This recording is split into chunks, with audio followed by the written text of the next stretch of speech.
আমি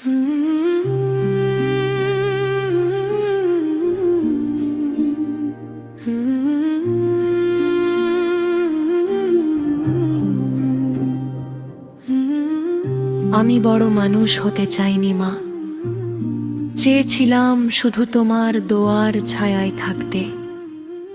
আজ পৃথিবী আমাকে চিনুক বা না চিনুক, তোমার একটি দোয়াই আমার সবচেয়ে বড় পরিচয়। যখন আমি ছোট ছিলাম, তুমি রাত জেগে আমার জ্বর পাহারা দিতে, নিজে না খেয়ে বলতে আমার খিদে নেই বাবা, তুই খেয়ে নে। আজ বুঝি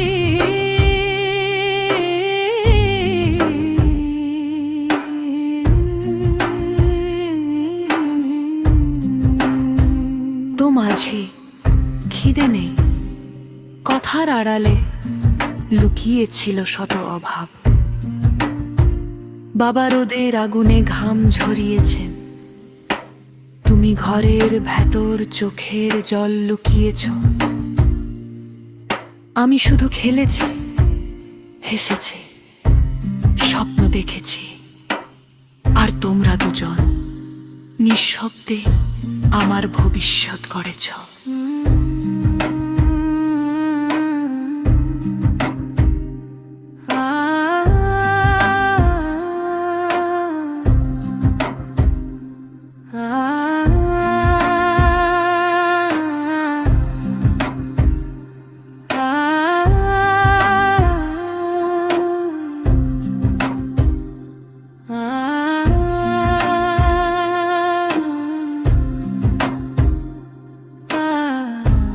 আজ আমি বড় হয়েছি,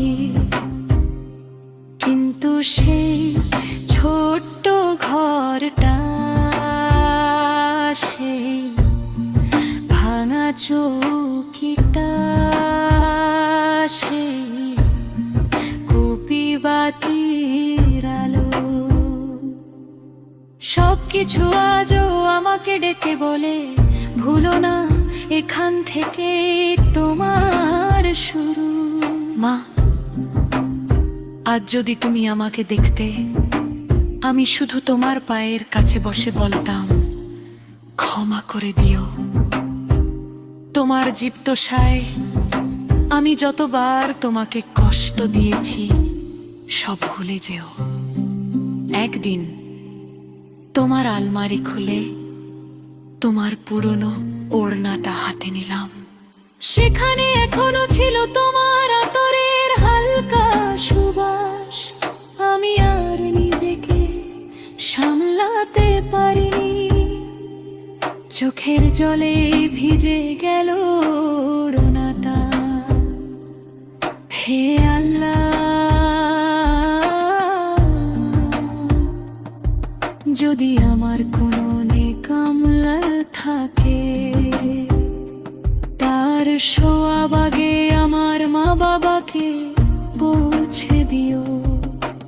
তাদের কষ্টের ঋণ আমি কোনোদিন শোধ করতে পারবো না।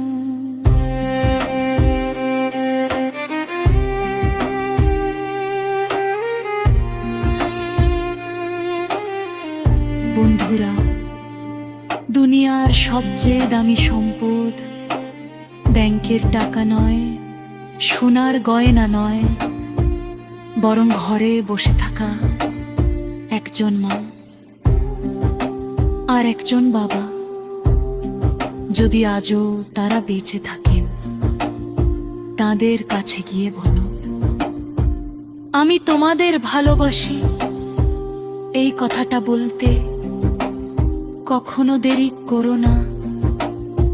যেদিন আমি এই পৃথিবী ছেড়ে চলে যাব, মানুষ হয়তো আমার নাম ভুলে যাবে, কিন্তু আমি চাই আমার মা বাবার দোয়া আমার কবর পর্যন্ত পৌঁছে যায়। হে আল্লাহ, আমাদের মা বাবার প্রতি উত্তম আচরণ করার তৌফিক দিন। যারা জীবিত আছেন তাদের সুস্থতা ও বরকত দান করুন, আর যারা ইন্তেকাল করেছেন তাদের কবরকে নূরে ভরে দিন, গুনাহ ক্ষমা করুন এবং জান্নাতুল ফিরদাউস নসিব করুন। আমিন ইয়া রব্বুল আলামিন।